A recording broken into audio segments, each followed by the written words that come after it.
Okay, welcome. So today is our Wednesday Bliss Techniques meeting. And I'm glad that you're here with me. I think today's meeting is likely to be something quite special. So let's first make sure that you are as comfortable and supported as you can be reasonably. So wherever you are, whatever you're doing, try to hopefully you can just give your full attention to this. And so you want to not be distracted if possible. So what that means is, oh, well, all kinds of things. But in particular, I'll just bring your attention to the body and how you are in your body. So you can notice the posture, notice the breathing, and just allow yourself to receive the support that's here so that you are not having to do so much work, so much straining, so much effort, and you can actually be present to receive. Because a lot of the time we may just feel beyond our capacity. And so then we're not in a good position to be able to receive. But when we're not receiving, then we're resisting and we're getting ourselves into a lot of trouble. So we want to set ourselves up for success here. So make sure that you take care of whatever needs to be taken care of so that you can really be here. So maybe that means you change the posture. Maybe that means you choose to let go of whatever the thing is that's otherwise occupying some portion of your attention presently, whatever it may be. But choose to give as much of your attention to this now. And when I say this now, I don't mean me, I mean your present experience and the richness of your present experience and the gift of your present experience so that you can really receive the healing that's here. So healing means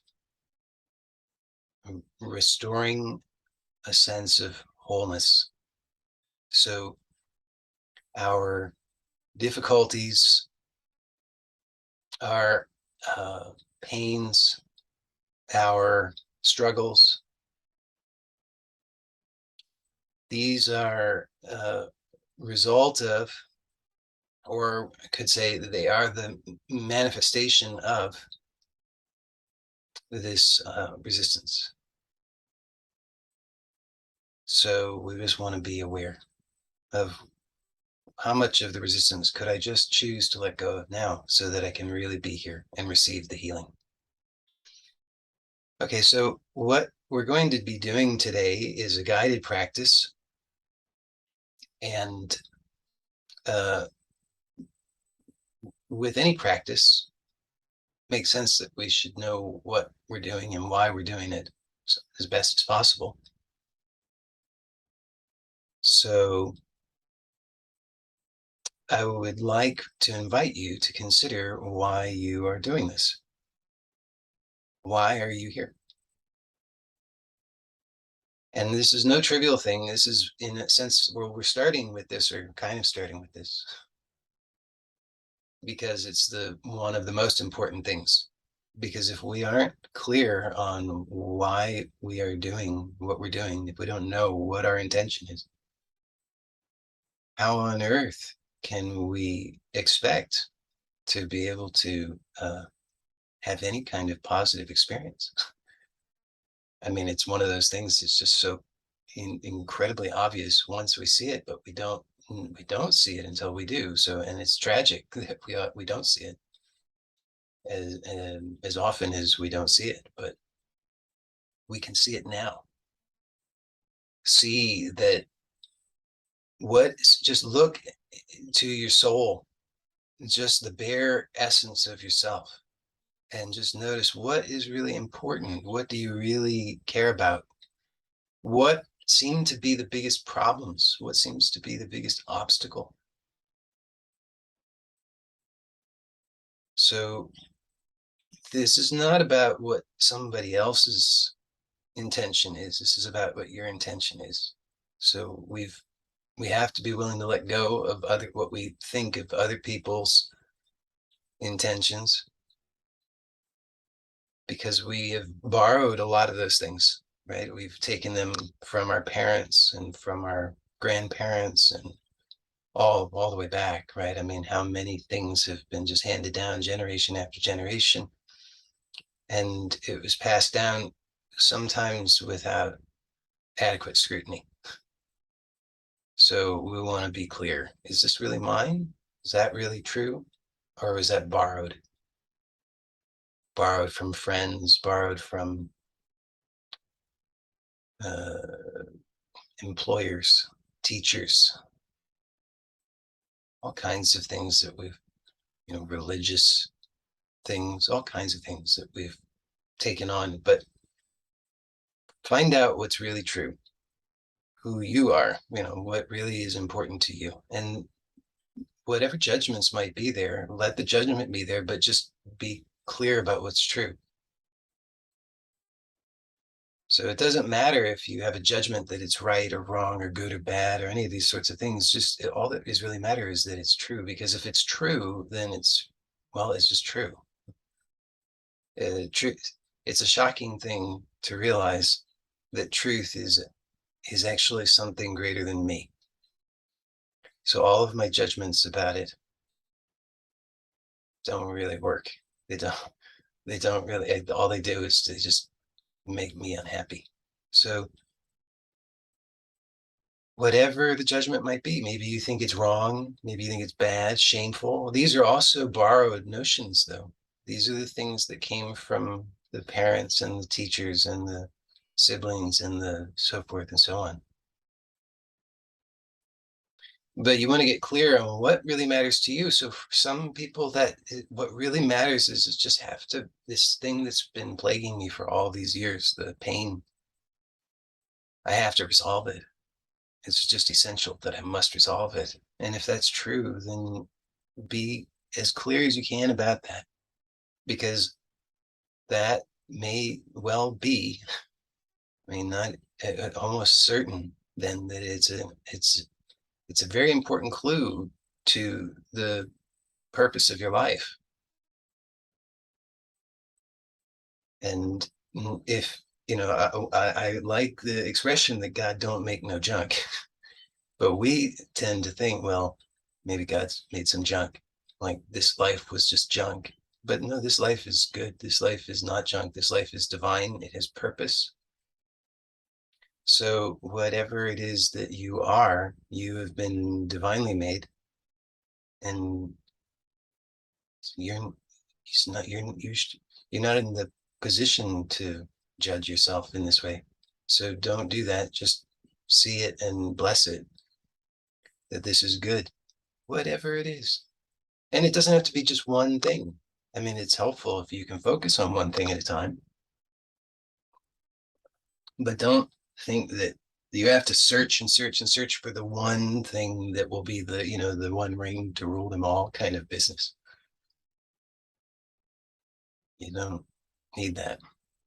You just need to be here to what's present. So now I'm going to suggest that this is what you dedicate your practice to. This is why you're here. And you may not be clear about how this is connected, or maybe you will be clear on how it's connected. Doesn't matter. What I mean is, by connection, what I mean, you might not understand how it is. Like maybe you say, oh, what's really true for me is ballet. Or what's really true for me is teaching school children or whatever it is. But or what's really true for me is uh, is curing my cancer or whatever it is. Now you might say, well, I don't see how that's connected exactly to what we're doing here in this meeting. But I'm proposing dedicate this practice of this guided practice that is happening and about to happen to this which is most important to you right now. This that really is coming from your soul, that really honestly it is. And don't think that you've understood it because you haven't. So you've got judgments about it. So the judgments are superficial. So that's why I'm inviting you to let go of the judgments and even to some extent anything that you think about it. Because even what you think it's about, there's much that you don't understand. And I'm telling you that not because I know, I don't have the insight about what's true for you, but I can point to how to discover it in this way. And that's how I can speak about it authoritatively because I know that this is how you can discover it. And so I want you to dedicate this practice to this purpose, whatever the purpose, whatever the intention may be, whether you understand how it's connected to the practice or not, because then this practice will be in service of that and it will help to nourish that intention as it incarnates, as it manifests. So if you have the whole idea is that if there's an intention, there's a desire for it to manifest in some way. You want to get clear on what it is, because sometimes the desire is, like I said, it's not even it didn't even originate from you. It's not true to your soul. It was borrowed. In which case, it's a wasted effort, actually. It really sincerely is a wasted effort. You can't do that one. It won't fulfill you. It won't give you the sense of satisfaction because it wasn't really ever yours. And you're only doing it because when you have those kinds of things, they're burdensome. So right away you want to lighten your load by resolving those. And the way to resolve them, all of those which are not authentic, is you see them for what they are, you bless them, and you just whatever works for you. You find the exact inner mechanism, but something along the lines of letting them go, sending them back to the return to sender, restoring to the universe, giving back to the potentiality, whatever, however you understand it, it doesn't matter. But the thing is, it should connect within you as real. Okay, so you just notice that sense of reality there, and then you know how to do it. So you save yourself an enormous amount of time by unburdening yourself of these things that are not yours. And then you're clearer on this which you really want to give some attention to, because if your attention is getting pulled toward all these other things all the time, you want this particular kind of healing in your life, but your attention is given out of habit to all of these other things and not to the healing that you want. So here we're letting go of everything else and then consciously dedicating this practice so that everything that's done is to nourish this desire. What is that desire? Get clear on it. And ideally it's just one, but if sometimes it can be a few things that seem very pressing. And I understand that can be the case, and it can be a difficult situation. If you feel like financial pressure, relationship pressure, health pressure kind of thing. Okay, so maybe you feel that you need to give some attention to maybe 1, 2, or up to 3 intentions. But if you get beyond 3, it's so diluted, you really won't get the benefits as much. But if you can manage it, it will be better just to choose one.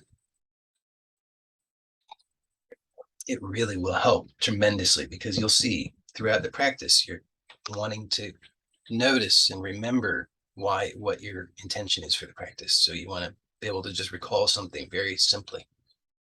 So anchor that for yourself, whatever that is, so that you can come back to it, however that works for you. And I'll just say, okay, so I also like to share or invite, if you feel called to it, that you can also, it's like an add-on bonus intention that you can add in if you'd like, that it will actually enhance the results for you personally if you can do it sincerely. But for some people, it will be too much of a stretch, in which case don't try it. But for those who can manage it in a sincere way, you can also add in this kind of tag this on to the end of your intention, as it were. That furthermore, may any may your practice also bless and benefit all the other good, truthful intentions of the other participants, everybody else who's participating, both live presently as we're holding this meeting, and also those who will watch it on YouTube. So that everybody who ever has access to this in whatever form is invited to this, and sort of like a chain mail in that way. Maybe it will go on forever and we'll continue to receive and send blessings. So how nice would that be? Okay. So now, not everybody is going to need everything that we'll do in the guided practice today. And so and not everybody will be able to do all of the things. So I'm going to make some suggestions, and I'll try to give options at each stage, so that you can pick and choose what's most appropriate for you. Because I know a lot of different kinds of needs and abilities and so forth. So we want to have something that will work for everybody. So it's good to move a little bit. And I've been, one of the themes is working with nature, as you'll recall. So if we notice in nature other animals, so this is a human animal, and there are other animals, and we can observe them. And wild animals are particularly interesting in this regard, as are most domesticated animals, in as much as the domesticated animals don't really behave so much according to our idea of what's proper and so forth. So uninhibited. And we can notice that most other animals do quite a lot of grooming, or I don't know about most, but many animals. So, and particularly if we consider animals who remind us most of ourselves, like our pets, for example. Cats are a great example. And so we can just notice that maybe we don't do as much grooming, and a lot of that, I think, is because of the socialization. So I'm proposing that that's working against nature, that we suffer a great deal because of a lack of grooming. So how do these animals groom? Well, in lots of ways. Why don't we emulate it a little bit? We have hands, which is really nice. So let's just rub our hands together. And of course, you could just tune out and just sort of zone out and say, okay, I know this one, easy peasy. But what if you don't know it?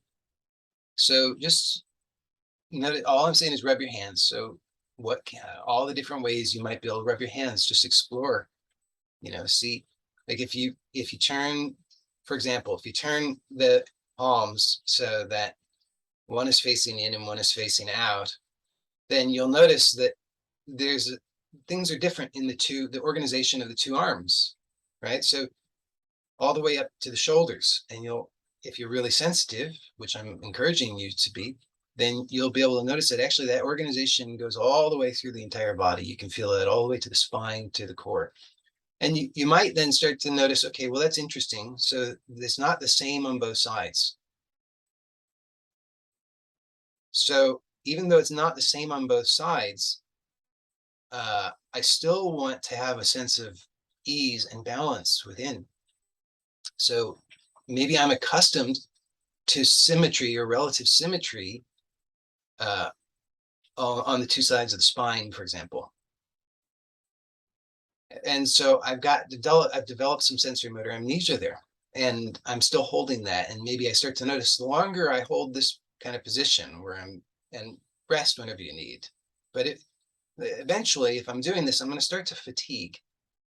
And I want to notice before I actually start to fatigue, where am I starting to very, very subtly fatigue? Where is that? Because that's going to help me to notice where I have the sensory motor amnesia and to release that. So it might be in the buttocks, it might be in the abdomen, it might be in the chest, it might be in the shoulders. So many possibilities. It could be in the jaw, could be in the scalp,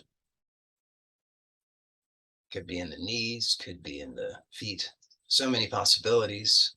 All right, now if you've been doing that, switch it around. So reverse the palms.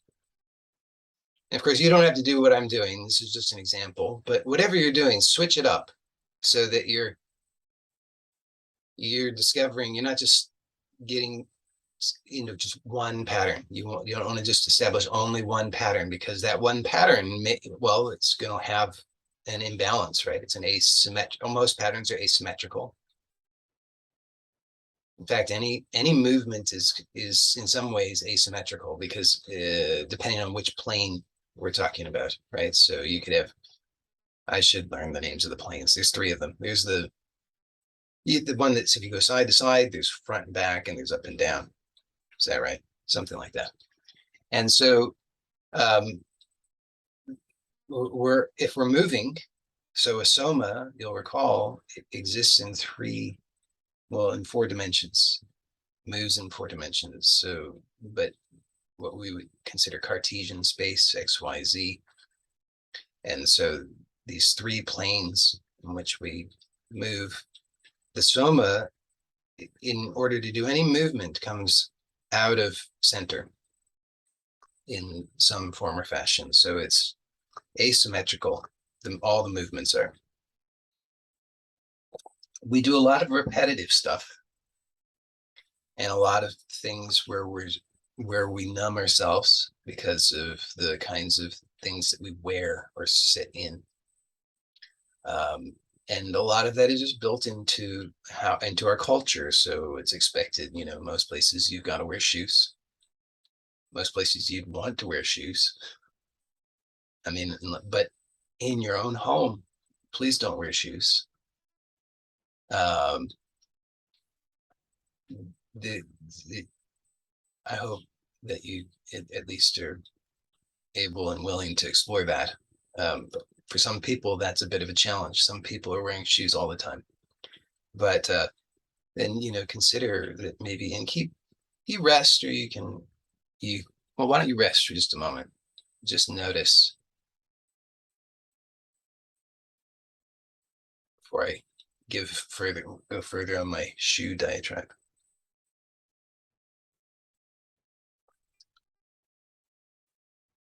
But I want to intersperse in with the guided practice. I also want to give some useful, practical life things that you could consider that will help to enhance the bliss in your life.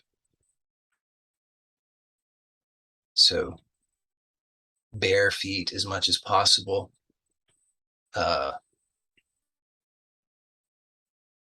Uneven surfaces, very wonderful. So if you can walk barefoot outside, that's even better. Now we're moving into the northern hemisphere, where I live at least. We're moving into the colder part of the year. So soon, right? Presently, it's still fine for me where I am to walk barefoot outside, but there will come a point when there will be snow on the ground and I'm not going to be walking outside barefoot. So please, safety and comfort are considerations. But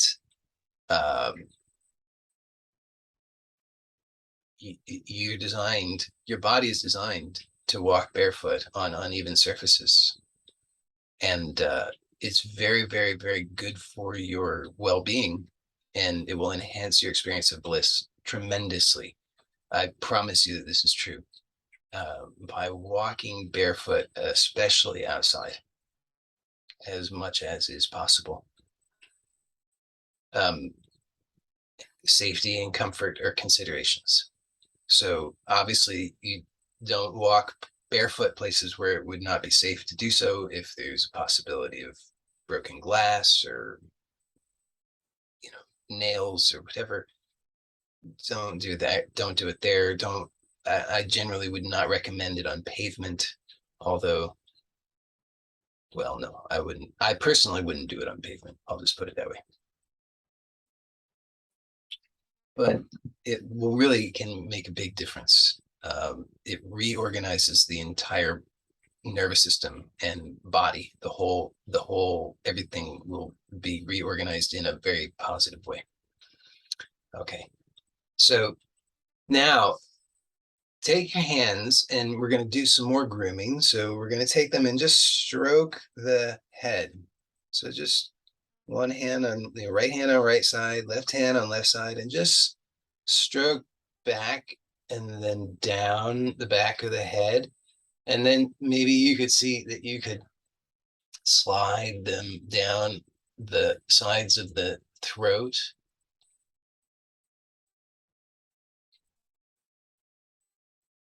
And just see where they go. Maybe they'll come together.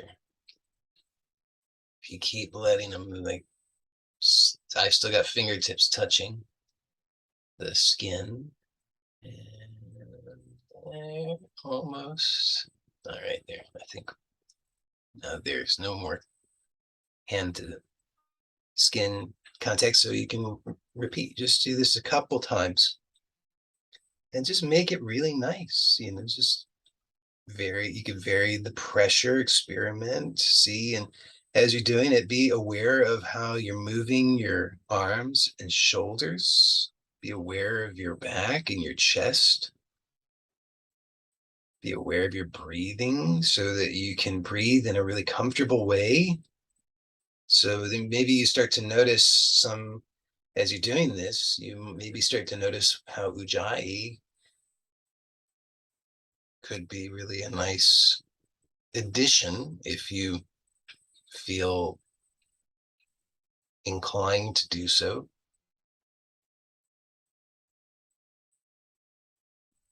So we'll do one more time. So wherever you're at, why that is so nice. There's all these muscles that just don't get the attention. They really don't.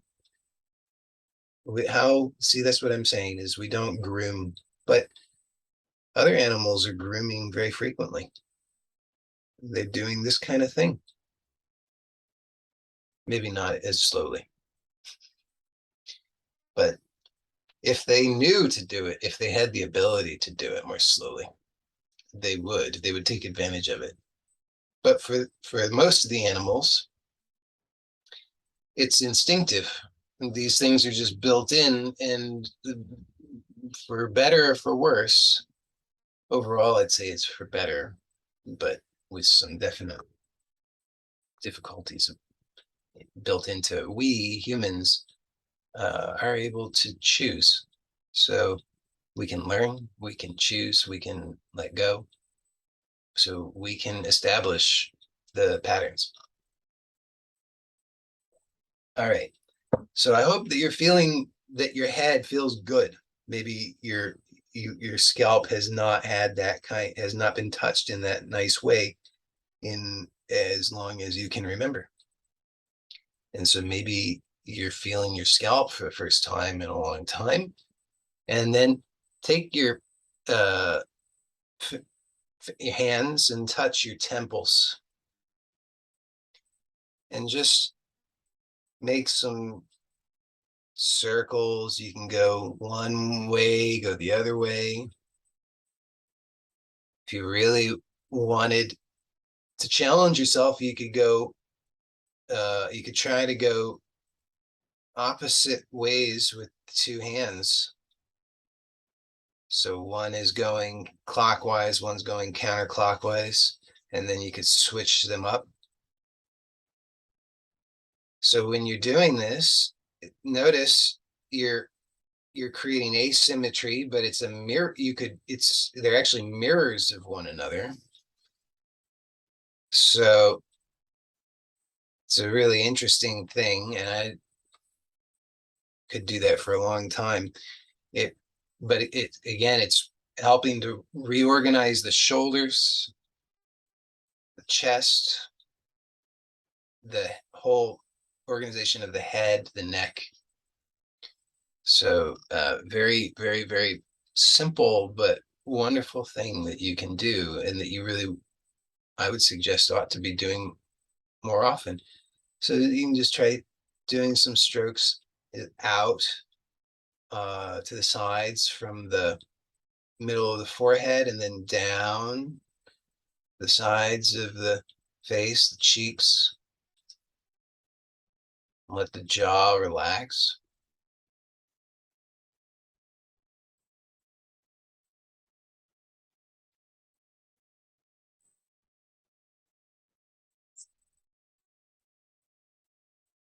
Just do that a few times.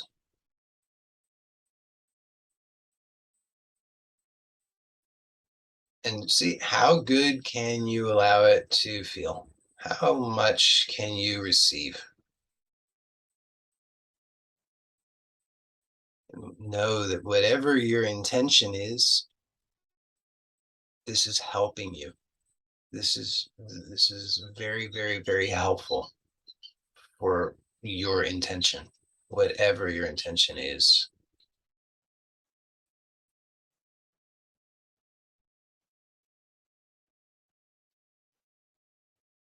Okay. So now, if you would like to do a bit of a more active movement, slightly more involving, I don't know, slightly bigger movement, then I'll suggest a sequence to you. And if you don't want to do a bigger movement, then you can just continue with this kind of grooming practice, and just like do the throat and the chest, and don't limit yourself. You can really just have a nice, very, very wonderful practice just doing that. For those who would like to do something different, then I'll suggest to you, as I say, a slightly more active thing. So this is going to involve you'll need to have some space on the floor with probably some padding. And so if you don't have that available to you, then maybe you won't do it right now. But you're going to, for those who can and would like to, then you can get down on the floor on all fours. So for those who were there yesterday, somewhat similar kind of thing. So you're on all fours, and notice, well, first of all, you want to be nicely aligned. So have your wrist under your shoulder, both sides, wrist under shoulder, and have your knees under your hips, so that the thighs and the arms are vertical. And in this position, notice that there's a lot you can do. So this is all fours position, crawling position. And you can do an enormous amount, right? You could imagine. You could look to the right. So you could try looking to the right.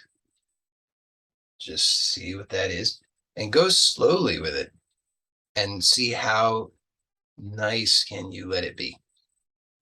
Don't try to make it. Let's see, how far to the right can you look? How far back can you look? Don't make it that kind of thing. Let it be, how enjoyable can you let this be? And so you can try that a few times. You look to the right and then look ahead, and then look to the right and look ahead. Do that a few times and just see, can you get better at it? Can you let yourself learn with each repetition? Can you make it easier, more pleasurable, more loving, more nourishing? And then you could look to the left.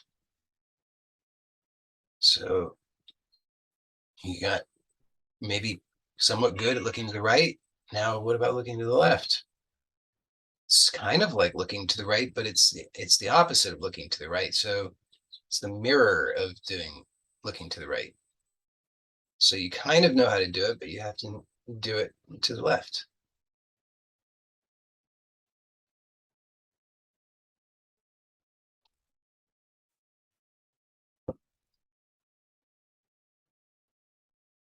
Okay, and then when you're next in center, just stay there and notice that you could uh, you could look up and you could look down. So those are other options. You could look up and you could look down. Now, with looking up and looking down, be really, really gentle and slow with this, because this is not whiplash practice. It's not for like practice for the whiplash gymnastics competition or something. This is uh, to receive healing. So you want to be slow, gentle, mindful. So here too, your goal is to not the how high up can you look or anything like that. It's how pleasurable, how wonderful can you let it be?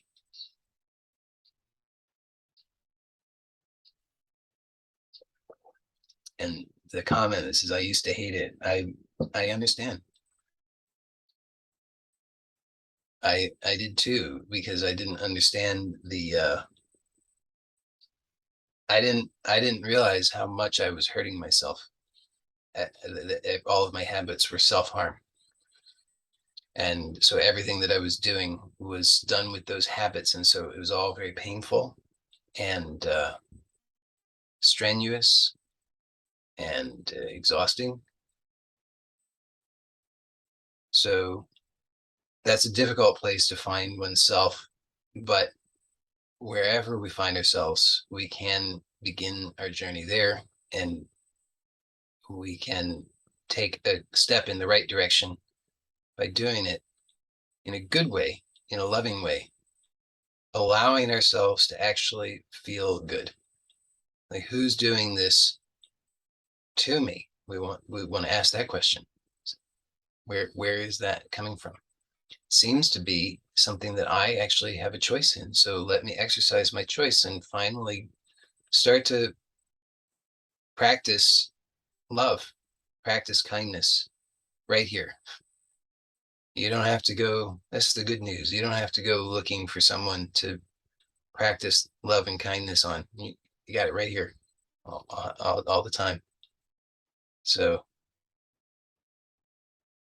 now you'll notice when you're doing this that your head is connected to the neck, and the neck is connected to the rest of the spine all the way down to the tailbone. So when you're looking up, you could also involve the whole spine, so that it's like, not only is your head looking up, but so your chest is also looking up, and your so your back is arching. And see, can you feel that gently, smoothly distributed all through the back, all the way from the head all the way to the tailbone? Can you sense that? So you're looking, when you look up, and then you come to neutral, and then look down, and notice when you're looking down, you can also involve the whole spine. So the spine can arch gently in the in inflection. So it's like, I don't know what you call that, flexion. So this is like cat cow is what we're doing. So just alternate between those, and they don't have to be huge movements. They shouldn't be any bigger than is comfortable for you. So maybe it's a very small movement, but just you work from where you are, because that's where you are, and that's not a bad thing. It's really not. I know it seems like it sometimes, but it's not a bad thing. It's a good thing, and we're uh, all grateful that you are there in you. So wherever that is, you move from there and see that you can breathe through your nose, smooth, continuous. So here you can also maybe see the benefit of ujjayi. So if you do ujjayi in coordination with this movement sequence, then it does many things. One is, it's like, it reminds you, connects you to the breath. So are you breathing? Connects you to the breath to the movement, so that the breath and the movement kind of start to form a virtuous cycle, supporting one another in smoothness, continuity, awareness. And so it can be very nice. It's also a lot to it's more to be aware of. So you have to be sensitive to and respectful of what your needs are and what your capacities are. So don't push yourself to do something that you're not presently prepared to do in a good way. But if it's just a challenge, then that's a good thing, because we're challenging ourselves to uh, recreate ourselves. So we're bringing ourselves back to greater potential. We know what a certain kind of routine is. We know what that experience is. It kind of reached a point where we said, I don't like it, actually. It's too painful, too whatever. So we're coming back to greater potential. So surrendering in the process, doing your part just to be present, do the movement with awareness, with good intention, loving intention, to help yourself feel good. Remember, you can rest whenever you need, and that's good to do. So for those who would like to do a little bit more with this sequence, then you can just gently start to rock forward and backward. So we've just a little tiny bit. Don't go crazy. Just a tiny, tiny, tiny little bit. And you'll notice that your wrists and your knees are the pivot points. So be really respectful of yourself and don't try to push through pain or anything like that. Know that if you're experiencing pain or discomfort in your joints, for example, then it's that you can that it's signaling the potential for healing. Okay, so your body is designed to be able to do this movement. I know that that is true because it is a fundamental movement of the human body, more fundamental than walking. So definitely you are designed to do this, but you've forgotten how to do it well. And so to the degree that we've forgotten to do it well, we're going to experience or perceive pain when we attempt to approximate it. So it just is indicating the amount of potential for healing that's available. But just less is more then. So you should not push through or into pain. It's very, very important. The healing comes when the best as you encourage and welcome the healing by being really nourishing and loving to yourself.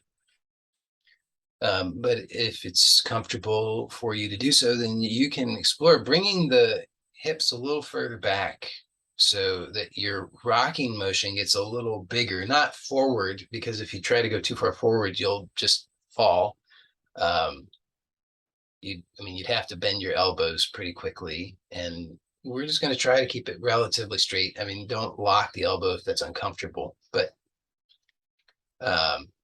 and although I will say it's if you prefer to go down on your forearms, it's a different experience. You'll feel it much more in your shoulders. Uh, but that's also an excellent variation. It will, so just know that that's also a possibility. So you can switch things up. Okay, you don't have to just get locked into one way of doing it. But if you're comfortable doing it, you can be bringing the hips a little bit back with each movement, and eventually maybe you find that you can bring the hips all the way back until the buttocks either are touching the heels or between the heels, depending on how you've organized your legs and feet. And you should not go any further than is comfortable for you. So there's really no benefit to be had by having uncomfortable, particularly uncomfortable sensations, or trying to achieve a stretch or any of that kind of thing. That won't be helpful. So just stay within your range, whatever that is. And the range comfort is one consideration, a sense of capacity to continue with strength or endurance. These are also considerations. So rest if you need, modify if you need. But if you find that you are able to bring the buttocks all the way onto the heels or all the way onto the floor between the heels, then both are possibilities. But if you can do one of those, then you can really come into a deeper rest. So you could explore that. Now, it's possible that if you can do that, that you would maybe start to notice some ways in which you're still holding on to some tension. For example, you might notice some uh, sensations in the knees, thighs, the shins, uh, in the lower back, buttocks, mid back, upper back, all the way up into the head, shoulders. So you might find things here that would be what I would classify as low-hanging fruit, anything that you could become aware of and bring into conscious awareness and voluntarily release to some extent. So you would want to let go of the low-hanging fruit here if you're able to be in this position. And if you're not able to be in this position, then just choose a different resting position that you can rest in. And see how much can you rest? How much can you surrender here?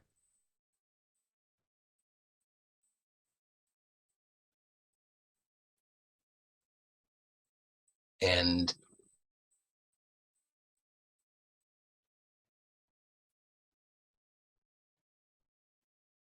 you'll find plenty of things if you continue to be present.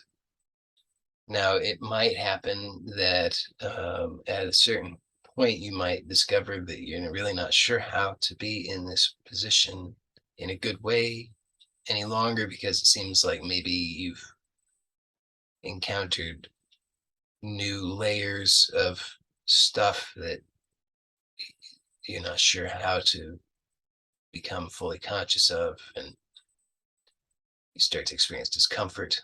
Starts, you don't want to let it go too far, because what can happen is you let it go too far, and then you're not really you've gone well beyond your capacity to remain conscious of and volitional through the entire process. And so you've got stuff, limbs fall asleep and things really ache when you move again and stuff like that. So be mindful of that, and keep in mind also the importance of self-love, nourishing yourself. So just see if there might be attitudes that are somewhat less than kind. And if there's any habits or whatever along those lines, then you can just let them go, maybe, and just choose what would really be kind and loving and nourishing.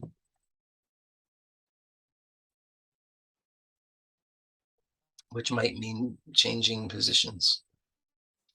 And in fact, I'll invite everybody who's capable, at least, of doing so, to slowly, if you're not already sitting, to, with awareness, slowly, mindfully, pleasurably,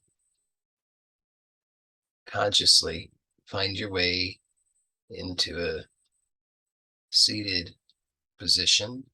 And if that's not appropriate or comfortable for you presently, then you could choose a different position. You could lie down on your back, for example. You could lie down on your back with your knees bent. I think would be best. You could either have feet flat on the floor, or you could have something under the knees, but probably want to keep the knees at least slightly bent.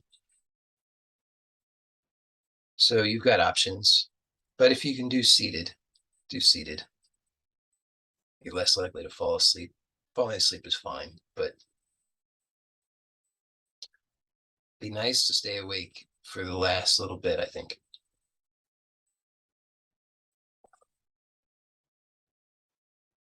Okay, so you are perhaps in your posture that you've selected. If you're still needing to take time, don't rush. It's important that you don't rush. So maybe you need a lot more time, and that's totally fine.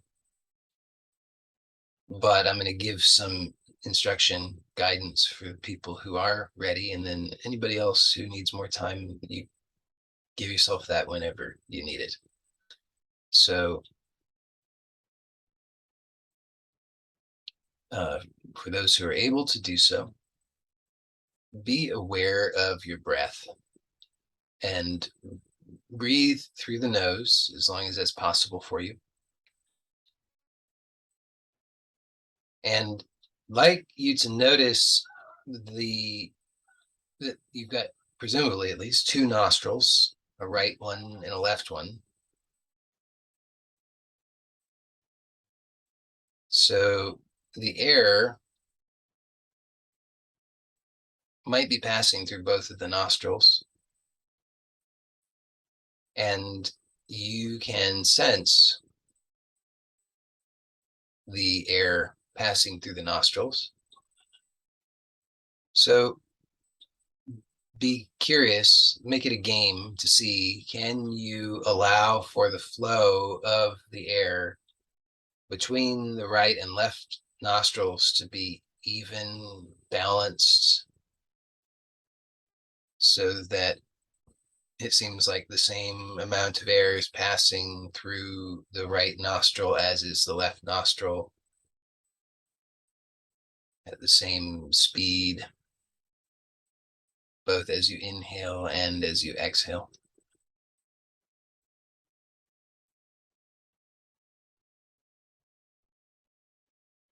And maybe you could also start to be aware of the air as it's moving. When you're inhaling, maybe you can start to actually feel the air as it's moving into the body.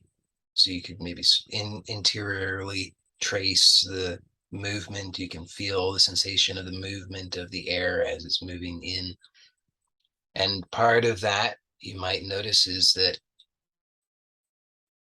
in general, unless it happens to be really hot where you are, the air outside of the body is cooler than the air inside of the body. So you'll notice a sense of coolness, perhaps, as you're inhaling. So you can see if you're able to sense that equally, right and left, and how far can you trace that sense of coolness, just maybe a faint sense of coolness.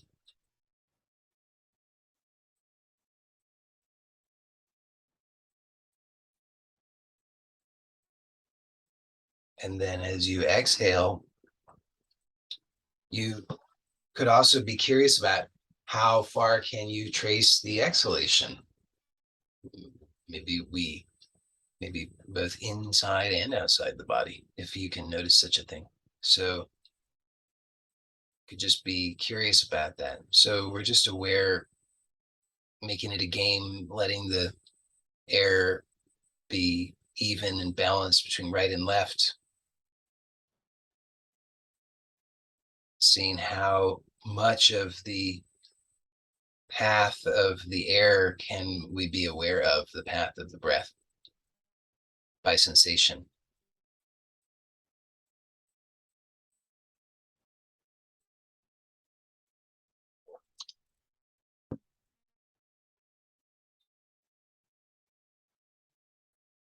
And then we can add to that that as you are aware of all of those things,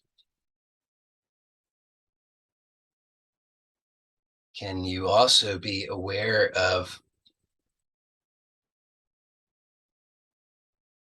allowing yourself to receive the healing now, to receive that sense of wholeness, to receive the sense of being blessed, to receive the sense that I am well.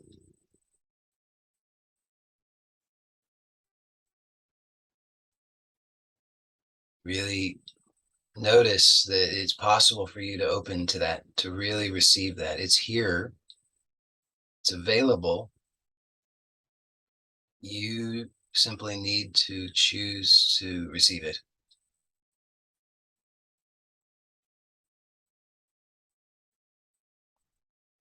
And for those who, this is like another bonus thing. So not everybody will feel that they can do this sincerely. And so just work within your capacities. Don't try to do something because you think you should. Just do it if you can, in a sincere way. But if you're able to, you'll receive benefit from it. You can With each inhalation, you can allow yourself to remind yourself, invite yourself to open and receive that healing grace. So really open and feel and receive. And then with each exhalation, to exhale that blessing to this world. And if there's anybody who you would particularly like to send blessings to, somebody you love, somebody who has a need, somebody who you have been worried about, or anything like this, friend or loved one, then you can send those blessings directly to them. And if possible, you can visualize them uh, filled by those blessings, illumined by them. And if you don't do that kind of thing, if that's not, I mean, I'm not a good visualizer in that way. So if that's not your thing, then that's fine. But if you're able to do that, that's really nice. And if not, then your intention is enough. So, and that's all. That's quite a lot in a way. You know, that's a fairly advanced thing in many respects. It requires a lot. It requires that you have the sense of abundance, that you're able to care for others, that you're able to share with others, that you are able to have compassion for others. Um, so, you know, that's one thing right there. Um, and then in addition, you have to be willing to and able to get to let go of many limiting beliefs that stand in the way. Um, so there's quite a lot that's involved.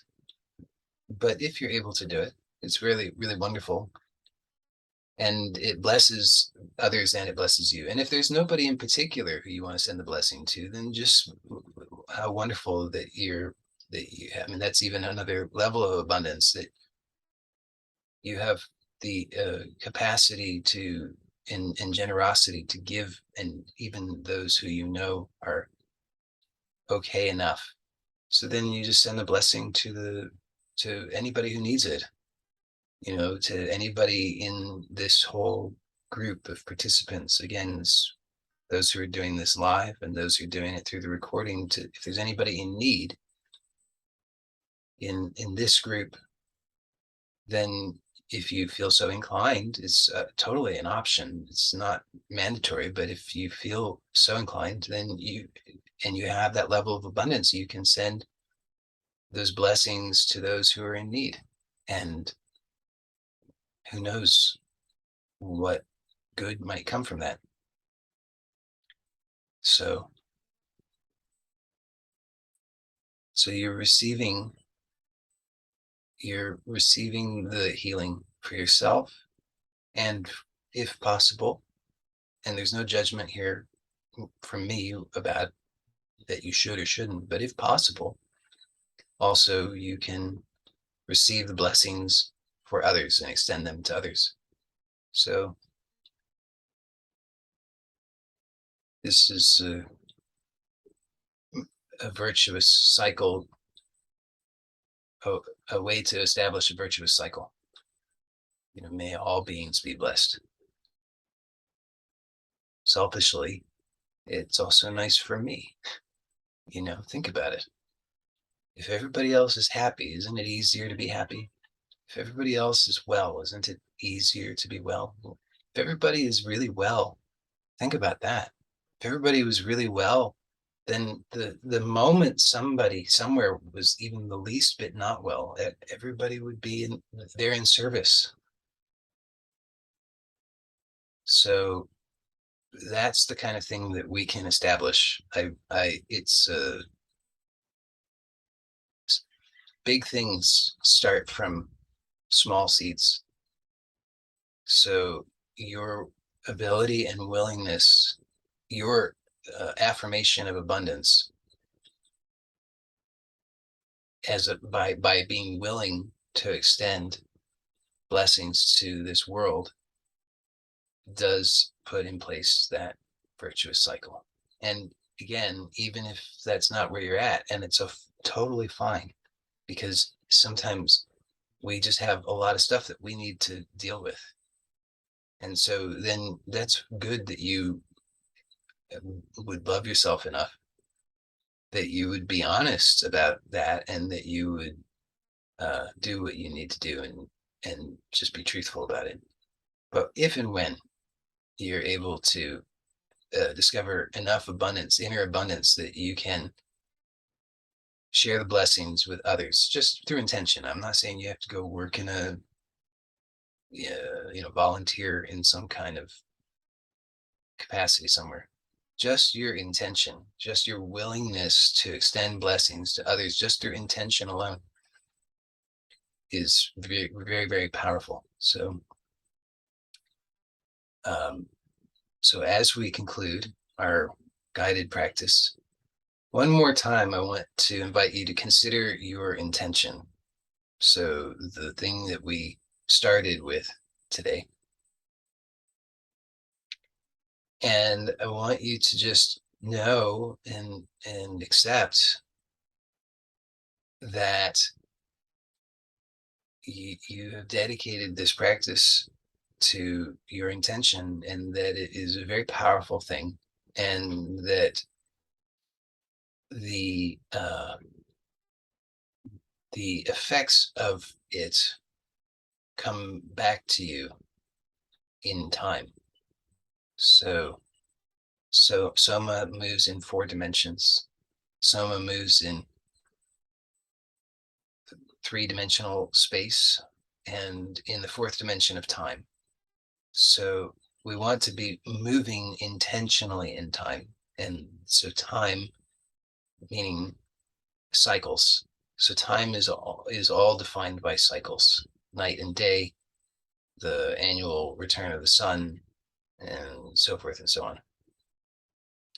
So time is cycles, and those cycles are always either virtuous or vicious. And so as a soma, a conscious soma functioning in time, we can make choices now that set into motion cycles that come to their fruition through time. So like planting a seed. And so you've done something really powerful in that regard with your intention today, with this practice, dedicating your practice to the intention. And now, as you continue forward in your journey in this cycle with this intention, I'm encouraging you to remain conscious of this intention, and to continue to dedicate your practice and all practices to that. So your whole life is a practice in a sense, but the life consists of many rituals. And so you want to have you make your rituals ones that are dedicated to and affirm this intention. So you start to be mindful of the choices you're making, the beliefs that you're entertaining, and these kinds of things. And you'll see how life is supporting you in the fulfillment of this intention, because it takes place through time. There's much more that's involved. It's a process. So you set it in motion, but now you have to continue to engage with it. Like taking care of a plant, you feed it and water it, provide it with all, the light and everything that it needs, and and your relationship with it is also something that it needs. So these various activities are aspects of that relationship, but the relationship is something much more inclusive. And so just start to notice that in your whole life. You'll start to see that this intention, you set it into motion. So now it's coming back to you over and over and over. It's like reverberating, and you'll see it show up in the things that happen in your life, conversations that take place, emails that you receive, thoughts that come into your head, things that you see in nature. Uh, all kinds of things are going to happen, dreams that you have. And you want to start to be conscious and aware in the light of your intention. And you'll see how, when you're bringing this intentionality into your life more and more and more, specifically when you focus on the one intention at a time, you'll see how powerful it is. And so whatever this intention is, you now have positive expectation. Know that this is you are powerful. Intention is powerful. Consciousness is powerful. Your attention is powerful.